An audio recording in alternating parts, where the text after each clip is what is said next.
Hi all, welcome to my channel.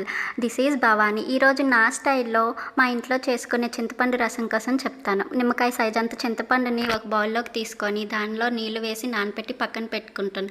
చింతపండు రసానికి కావలసిన టమాటా ముక్కలు, ఉల్లిపాయ ముక్కలు, పచ్చిమిర్చి ముక్కలు, ఇంకా కరివేపాకు, కొత్తిమీర, చిన్న ముక్క అల్లము మరియు వెల్లుల్లి ఇవన్నీ కలిపి మిక్సీ బౌల్లో వేసుకొని దాన్ని మెత్తగా పేస్ట్గా చేసుకుంటాను. తర్వాత స్టవ్ మీద ఒక బాండి పెట్టి దానిలో అది వేడయ్యాక ఆయిల్ వేసి దానిలోనికి ఆవాలు, జీలకర్ర, కరివేపాకు ఇవన్నీ వేసుకుంటాను. ఇది వీడియో తీయడం మర్చిపోయాను, అందుకే ఇది పెట్టలేకపోయాను. తర్వాత మనం ముందుగా పేస్ట్ చేసుకున్న ఆ పేస్ట్ని ఈ ఆయిల్లో వేసుకొని బాగా మగ్గించుకోవాలి. ఆ మగ్గిన తర్వాత దానిలోకి ఉప్పు, పసుపు, కారం కావాలంటే కారం వేసుకోండి. నేను ఆల్రెడీ పచ్చిమిర్చి వేసాను కాబట్టి కారం ఎక్కువ అవుతుందని నేను వేయలేదు. దాన్ని అలాగా మగ్గించండి ఆయిల్ పైకి తేలే వరకు.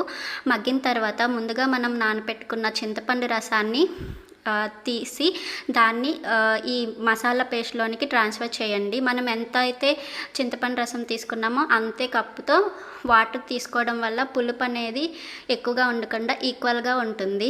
ఇలా వేసిన తర్వాత ఒకసారి దీన్ని మిక్స్ చేసుకోండి. మిక్స్ చేసుకున్న తర్వాత మనకి రసం మరుగుతూ ఉంటుంది సిమ్లో పెట్టిస్తే.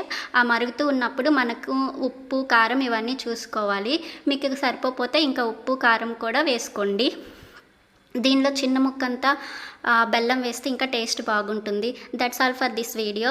If you like my videos please like, share, subscribe to my channel. Thank you. Bye bye.